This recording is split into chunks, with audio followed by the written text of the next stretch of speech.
આપને જાણીને આશ્ચર્ય થશે કે વિશ્વમાં દર વર્ષે 36 લાખ નવજાત શિશુઓના મૃત્યુ થાય છે. તેમાંથી આશરે 36,000 એટલે કે રોજના 100 જેટલા નવજાત શિશુઓ ગુજરાતમાં મૃત્યુ પામે છે. આ આંકડો ચોંકાવનારો તો છે જ, પરંતુ તેનું ખાસ મહત્વ એટલા માટે છે કે આ નવજાત શિશુઓના મૃત્યુનું કારણ એક સામાન્ય સાર સંભાળથી સહેલાઈથી અટકાવી શકાય છે. નવજાત શિશુઓમાં મૃત્યુ તેમજ ગંભીર બીમારીનું આ મોટું કારણ જન્મ પછી ગર્ભાશય જેવી હૂંફ ન મળી શકવાનું છે. જો નવજાત શિશુને યોગ્ય રીતે ઉફાળું રાખી શકાય તો આ મૃત્યુનું અને ગંભીર બીમારીનું કારણ અટકાવી શકાય છે.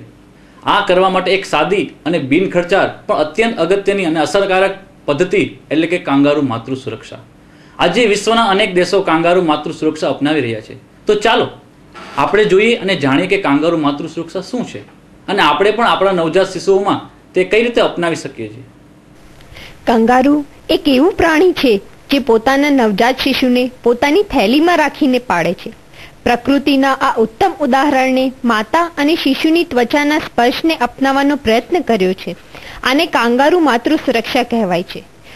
જો બાળકનું વજન 1.5 કિલોથી ઓછું હોય તો બાળક પર વધુ ધ્યાન આપવાની જરૂર પડે છે.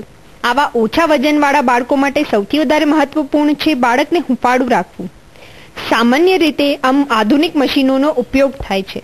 કાંગારૂ માતૃ સુરક્ષા બાળકને હૂંફાળું રાખવા માટે એક બિનખર્ચાળ પ્રક્રિયા છે, જેના બીજા પણ અનેક લાભ છે.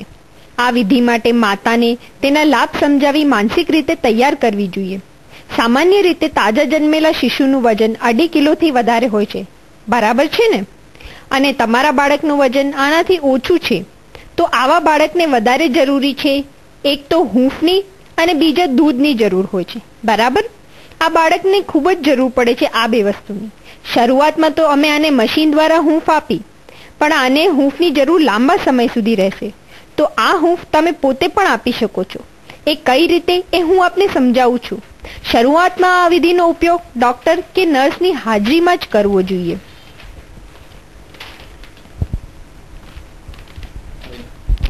કાંગારૂ માતૃ સુરક્ષામાં બાળકને કેવળ લંગોટ, ટોપી અને મોજા પણ પહેરાવો. માતાએ આગળથી ખુલતા કપડાં અથવા ગાઉન પહેરવા જોઈએ કે જેમાં આગળ બટન લાગેલા હોય અથવા ચેન લાગેલી હોય. બચ્ચાને માતાની છાતીને લગાવી આ પ્રમાણે માતાના કપડાથી ઢાંકી દેવો જોઈએ. અનુકૂળતા પ્રમાણે આ વિધિ જેટલી વાર અને જેટલા લાંબા સમય સુધી શક્ય હોય તે રીતે કરવી જોઈએ, પરંતુ એક વખતમાં ઓછામાં ઓછું 1 કલાક તો ચોક્કસ કરવી જોઈએ. માને સમજાવવું પડશે કે આ વિધિને કરતી વખતે એ ધ્યાન રાખે કે બાળક બરાબર શ્વાસ લેતો રહે અને બાળકના પીઠ, હાથ અને પગના તળિયા હૂંફાળા રહે. માતાએ બાળકને ઈચ્છા અનુસાર સ્તનપાન પણ કરાવવું જોઈએ. કાંગારૂ માતૃ સુરક્ષા દ્વારા બાળકનું માતાના ચામડીના સંપર્કથી તાપમાન જળવાઈ રહે છે, જેથી બાળક હૂંફાળું રહી શકે છે. બાળકને સ્તનપાન કરવામાં અનુકૂળતા રહે છે. તે વધારે ધાવી શકે છે. આ વિધિથી માતાનું ધાવણ વધે છે અને માતા મહિના સુધી આરામથી દૂધ પાઈ શકે છે. બાળકના વિકાસ અને વજનમાં પણ વધુ સારી વૃદ્ધિ થાય છે. અને મહત્વની વાત એ પણ છે કે મા અને બાળકમાં આત્મીયતા પણ વધે છે. ઓછા વજનમાં શિશુની સાથે સાથે આ વિધિ સામાન્ય વજનવાળા બાળકો માટે પણ અપનાવી શકાય છે, જે તેના વિકાસ માટે વધુ લાભદાયક નીવડી શકે. પરંતુ બાળક વધારે બીમાર હોય તો આવી પરિસ્થિતિમાં આ વિધિને અપનાવતા પહેલા ડોક્ટર અથવા આરોગ્ય કર્મચારીની સલાહ લેવી જરૂરી છે. ટૂંકમાં કહીએ તો કાંગારૂ માતૃ સુરક્ષા એ બિનખર્ચાળ સરળ વિધિ દ્વારા ઓછા વજનવાળા બાળકનું ઉત્તમ માવજત કરવાની પદ્ધતિ છે. એમ છે? સારું છે. આ તમે જે કરો છો એ શું છે?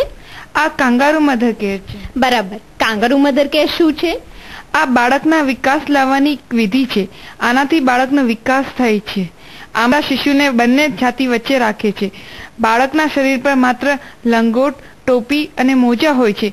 તેનાથી બાળક હૂંફાળું રહે છે. તો તમે આ રોજ કરો છો? હા, રોજ કરું છું. એક દિવસમાં 3 વાર. એક વારમાં કેટલો સમય કરો છો? લગભગ 1 કલાક માટે તો ખરા જ. તમે આ ક્યારે શરૂ કર્યું? જ્યારે મારું બાળક 20 દિવસનું હતું ત્યારે. તો તમને શરૂઆતમાં ડર લાગતો હશે? હા, શરૂઆતમાં મને બહુ ડર લાગતો હતો. બાળક બહુ નાનું હતું, કારણ કે બાળકને ઉપાડવામાં બીક લાગતી હતી. મારી સિસ્ટરે મને બહુ સહાય કરી.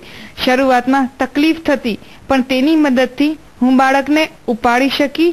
તેને મને પકડવાનું શીખવાડ્યું, તેનાથી હું મારા બાળકને ઉપાડી શકી છું. તો 2 બાળકો છે, બંનેને કેએમસી કેવી રીતે આપો છો?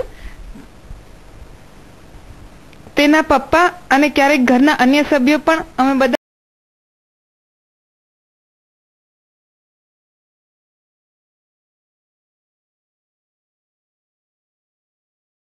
સાથે મળીને આપીએ છીએ. એમ બધા અન્ય સભ્યો પણ આપે છે? એક દિવસમાં કેટલી વાર કરો છો? લગભગ દિવસમાં 3 વાર, 1 કલાક માટે તો ખરા જ. બહુ સરસ. તો તમને લાગે છે કેએમસી ફાયદો કરે છે? હા, કેએમસી કરવાથી ફાયદા છે. તેનાથી ફાયદો એ છે કે એક તો બાળક હુંફાળું રહે છે, માતાની શરીરની હૂંફ મળે છે, તેનો વિકાસ સારો થાય છે. માતાને પણ બાળકને છાતીએ લગાડી રાખવું સારું લાગે છે. બાળકને પણ માતા પાસે રહેવું સારું લાગે છે અને બાળકના વજનમાં વધારો થાય છે. સાથે માતાના ધાવણમાં પણ વધારો થાય છે. તો તમે ઘરે જશો પછી પણ શું કેએમસી ચાલુ રાખશો? હા, હું ઘેરે જઈને પણ કેએમસી કરીશ. બાળકને લાભ થતો હશે તો ઘેર જઈને પણ કેએમસી કરવાનું પસંદ કરીશ. કેટલા દિવસના શિશુ છે ત્યારે તમે કેએમસી શરૂ કર્યું? 5 દિવસનું. તમને કેએમસી કરવામાં શરૂઆતમાં તકલીફ પડી હતી? હા, તકલીફ પડી. બાળક વજનમાં વધારે નબળું હતું. મને શરીરમાં કમજોરી હતી. તેને ઉપાડવામાં તકલીફ પડતી. તો તમને કેટલા દિવસ લાગ્યા તકલીફમાંથી બહાર આવતા? લગભગ 10 દિવસ થયા આ તકલીફથી બહાર નીકળતા. નર્સરીના સિસ્ટરે શીખવાડ્યું બાળકને કેમ ઉપાડવું, કેમ પકડવું, કેમ ધ્યાન રાખવું અને હજુ ઘણી વાતો તેમણે શીખવાડી. ધીરે ધીરે મારી તબિયત પણ સુધરી અને બાળકની તબિયતમાં પણ સુધારો થયો. તમે દિવસમાં કેટલી વાર કેએમસી કરો છો? હું 3 વાર કરું છું. સામાન્ય રીતે કેએમસી નવજાત શિશુની સઘન સારવાર આપતા વોર્ડમાં ઓછા વજનવાળા બાળકો માટે શરૂ કરવામાં આવી છે. માતાઓને આ પદ્ધતિ અપનાવવા પ્રોત્સાહિત કરવામાં આવે છે તથા રજા થયા પછી ઘરે પણ ચાલુ રાખવામાં આવે છે.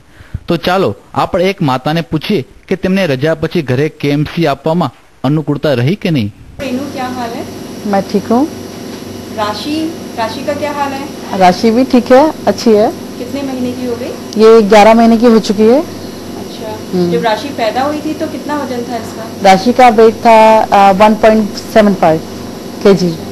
जब ये राशि और आप यहाँ पे थे अस्पताल में और राशि नर्सरी में थी तो आप केएमसी करती थी? हाँ जी, मुझे बताया था डॉक्टर ने. पहले मुझे नहीं मालूम था.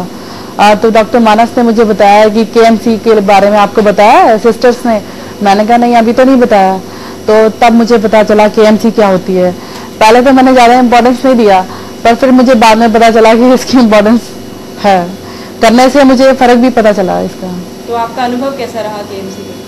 नहीं, अनुभव मेरा काफ़ी अच्छा रहा क्योंकि घर जाने के बाद भी मैंने केएमसी किया. जब तक इसका वेट 3 किलो नहीं हो गया तो मैंने कंटिन्यूस उसे रखा. मैंने करती रही. आपको क्या लगता था कि इसके क्या फायदे हैं? इसके काफ़ी फायदे हैं. मतलब बच्चे को मतलब सही रह सकती है और वेट गेन हुआ इसका उससे, मतलब और माँ के अटैचमेंट से भी इसका काफ़ी सही हो रहा. अच्छा रहा अनुभव मतलब केएमसी का. આપણે જોયું આ માતાઓને તેમની શિશુઓને કેએમસી આપતા ખૂબ જ આરામ તથા આનંદની લાગણી થઈ. અમને પણ અમારા વોર્ડમાં એવું જોવા મળ્યું છે કે માતાઓ કેએમસી કોઈ પણ તકલીફ વગર અપનાવી લે છે તથા ખૂબ ઉત્સાહથી પોતાના શિશુને કેએમસી આપે છે.